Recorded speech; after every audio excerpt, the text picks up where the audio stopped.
It's Tuesday morning, so what do you say we talk about what happened last night? What happened last night? I'll tell you exactly what happened last night. Something had to give last night, right? Something had to give. Like we all know, Jets are going to Jets. Chargers are going to Charger. So exactly what was going to happen?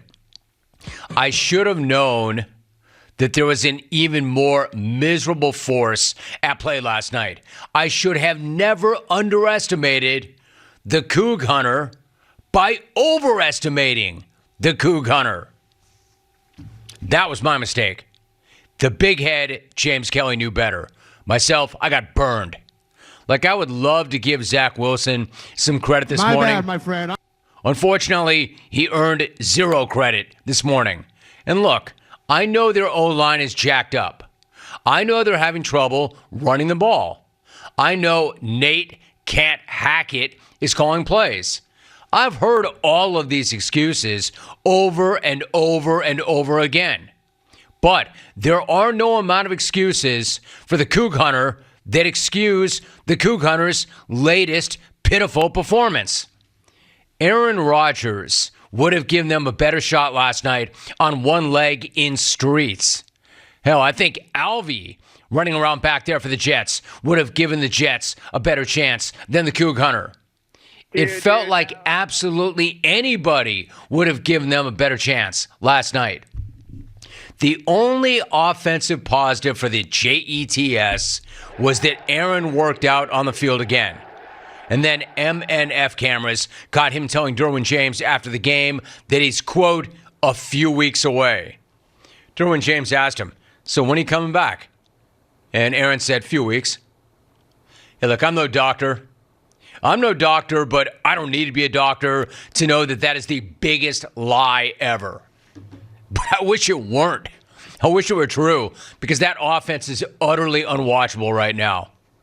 Utterly unwatchable right now with the CH. With the CH, it is straight torture. It's like searing pain.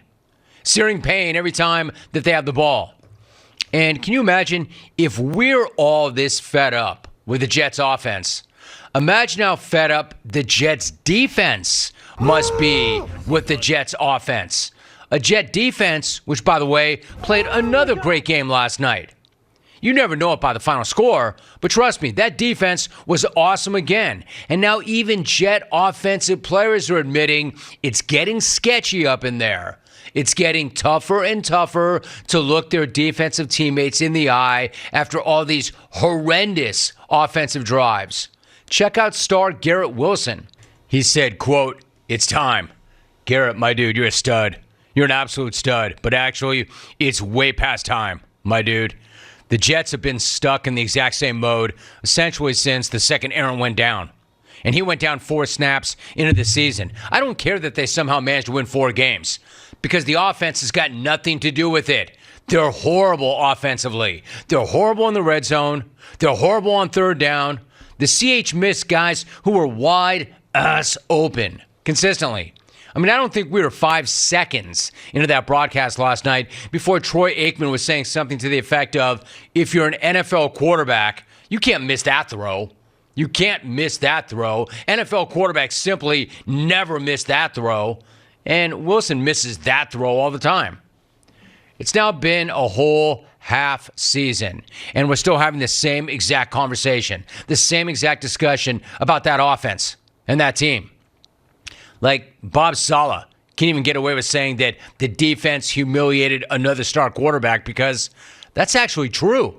Justin Herbert had arguably his worst game as a pro. 16 of 30, 136 yards, no touchdowns. But you tell me what's uglier.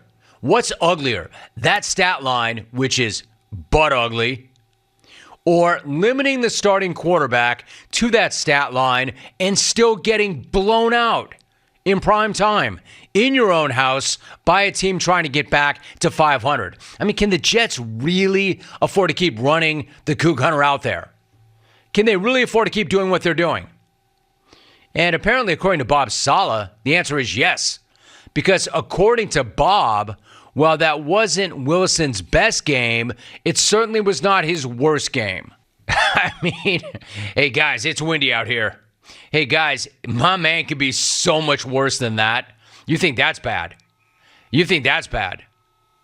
Hey, guys, you think that's bad? He could be so much worse than that. Are you kidding me? You think that's bad? That does not begin to scratch the surface of how bad my guy can be. Hey, Bob, the only thing bizarre about that game is what you said after that game. Oh, and your beard. Well, what was that? Supposed to be some sort of compliment? No, that was not his best game, but hey, come on now. That was far from his worst game.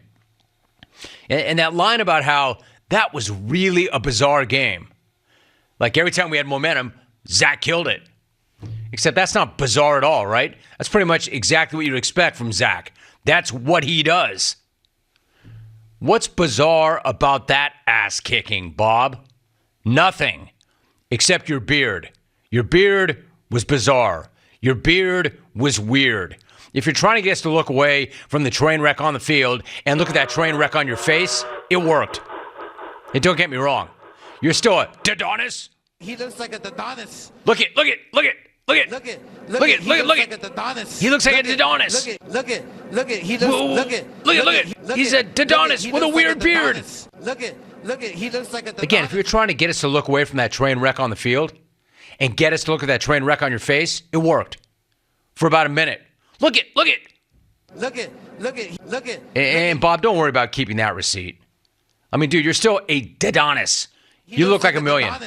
Except for that weird beard. Listen, LA had the worst pass defense in the league coming into this game. It's not like we were asking Wilson to work a miracle against the 2000 Ravens here.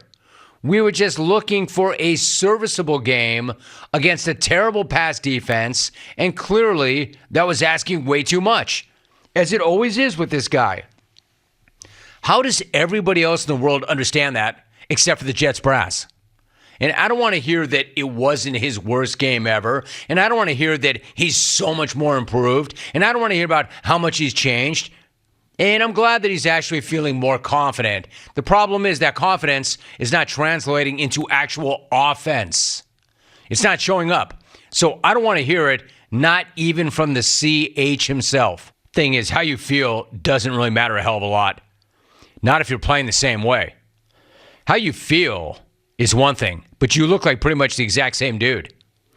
And if it's frustrating for you, Zach, and you feel so great, and you feel ready for the opportunity, you can imagine how frustrating it is for everybody else when you flush it right down the drain. I mean, you want to talk about an opportunity. Last night in front of the entire country, that was a great opportunity. Instead, we saw more of the exact same thing. The Coug Hunter was such a disaster last night that the Pinky Cast had to cut off Arnold Schwarzenegger right in the middle of a book plug. Thank you so much for watching. Please like, comment, and subscribe, and hit the bell to be the first to know when we do upload a new video.